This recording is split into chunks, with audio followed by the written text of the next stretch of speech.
Yeah, hi. This is how it went this week. A lot better than last week. Massive turnaround. Made a few really good changes that helped my side this week.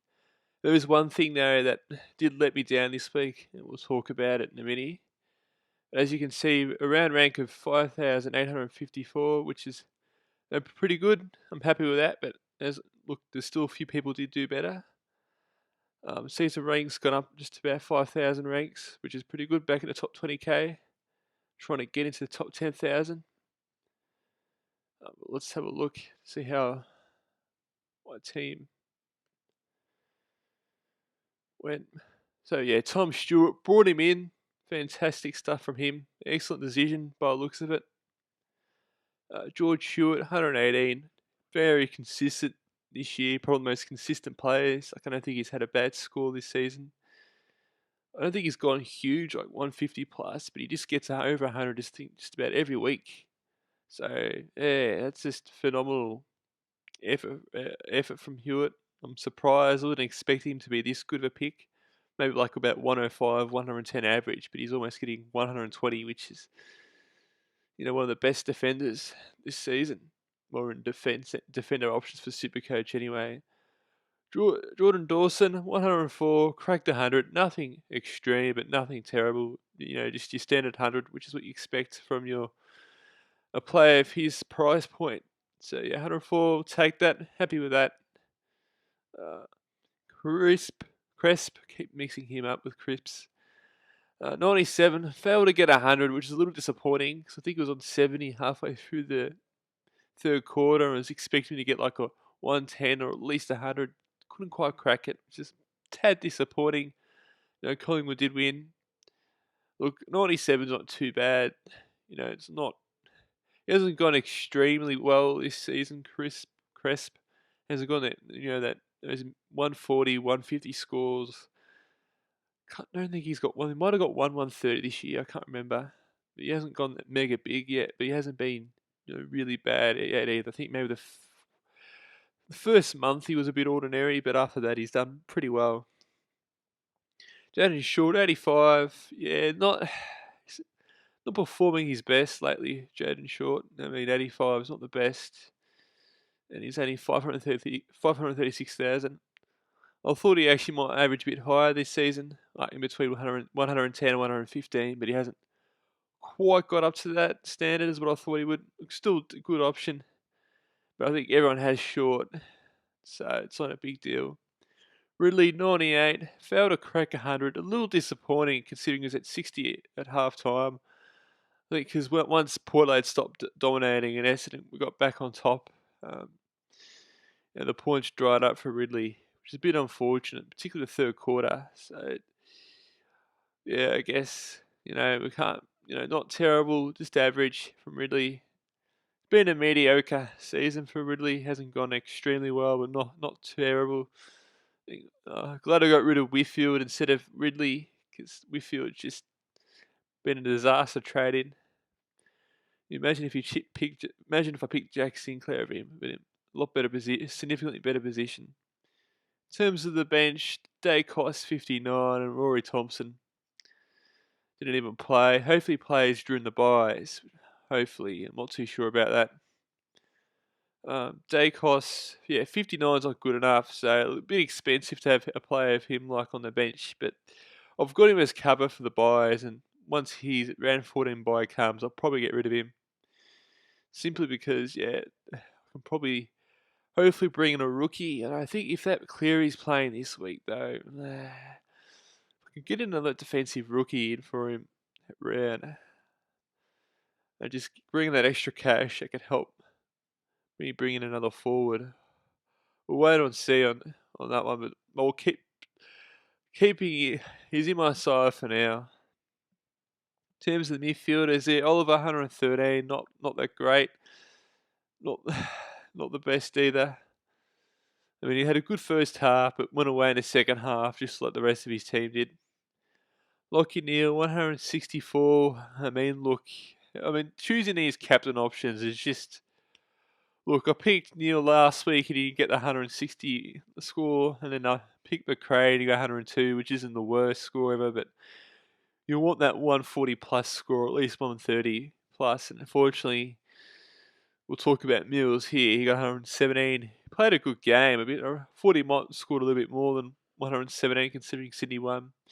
Look, if Mills got 130, then I would have taken, the 130 score, but it didn't matter anyway because Carroll got medical sub and he had a terrible game.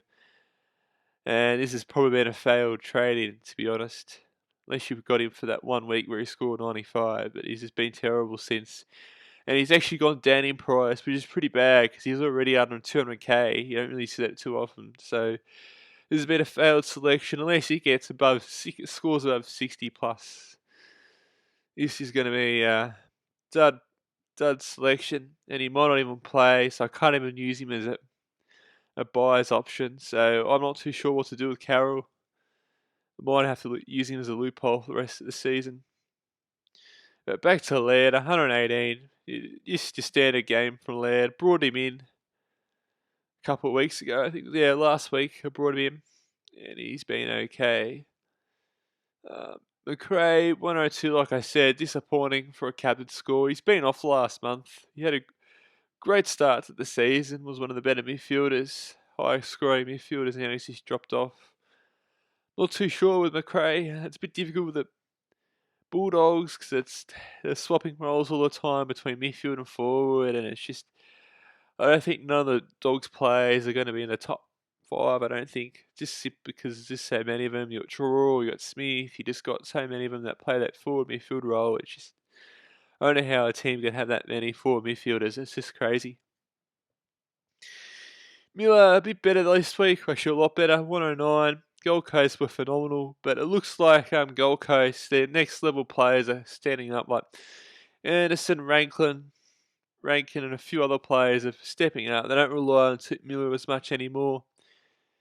And I think that's just the key thing with Gold Coast now, is if they're going to make the 8, they need other players to step up instead of Miller carrying them. And it looks like that's starting to happen with Gold Coast, and above 100%. Who would have thought of that? You don't really see that often, Gold Coast having a percentage of over 100. So 109 from Miller, which is good, but not the 130, 140s that we need from a player of his ability. It's dropped off the last few weeks a little bit. Cripps 114, a bit better this week. But it's not the 120 plus scores that we need from him. A lot of people have him now though, so it's not a big deal. And Brochure 100. Now this has been a bit of a dud trading because I got him about 570 and he shook down to 530. So it's been a bit of a failed trading. I think because Freo had an easier run at the start of the season. And unfortunately, I probably was better off going with Walsh, I reckon. Or even a Parish for around his price point where I selected him. So, this is not looking too good. I reckon he can bounce back. It's always going to be tough against Melbourne, even though 3-1. Or hopefully he can bounce back. I should have had a bit more thought to it. It's a bit tough though, picking that last midfielder, particularly when Steele goes out. Greg Clark, 72, fantastic stuff from him. Happy with his score. Hopefully he can make enough money to get to 300k, or even 350k. That would really help me bring the last 2 forward spots in.